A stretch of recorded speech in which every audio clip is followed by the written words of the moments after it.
We really can learn a lot by watching the behavior of online criminals, fraudsters, because number one, they collaborate.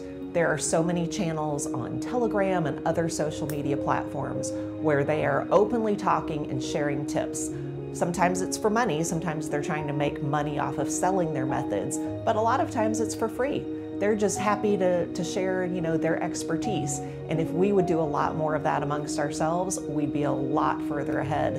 And I know that banks are limited in what they can share. There are regulations around sharing customer information, but I'm really hearing an increase in volume from our banking clients around their interest and willingness to explore that and get some relief from the regulators and being able to share more data around these types of crimes that are defrauding their customers, that are putting the banks at risk. And until we are able to share information more freely, the criminals are always going to be a step ahead. I think another thing you'll notice is criminals are always innovating. They're always looking for the most recent vulnerability that we've inadvertently exposed by either upgrading an app or linking accounts together. Something that we've done to provide a better experience for customers has now created an opening for criminals to exploit.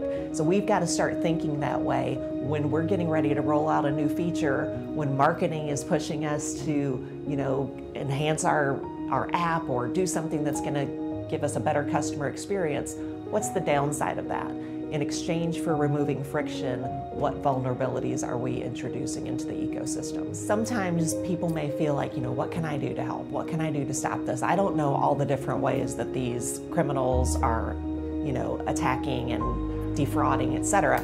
But I think everyone can do something. We can all talk about it.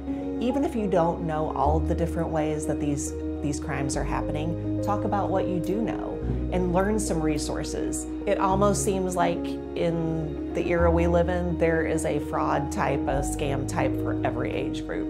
Whether it's children being approached for sextortion, whether it's adults who are in their highest earning years being approached for investment scams, or elder abuse through romance scams, through crypto scams. Really, no one is in a position where they're not going to be targeted. Everyone is going to be targeted.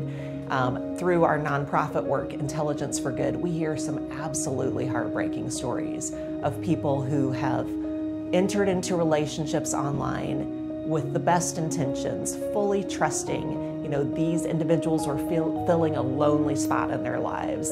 And these criminals are very calculating and very manipulative and quite skilled at what they're doing. And over the course of many, many months, eventually the victim is enticed to send their life savings, take out a second mortgage on their home. I've heard so many cases where they've had terminal illnesses and the money that was supposed to go for their cancer treatments, for example, has now been sent to criminals. It's absolutely heartbreaking, but no one is in the safe zone.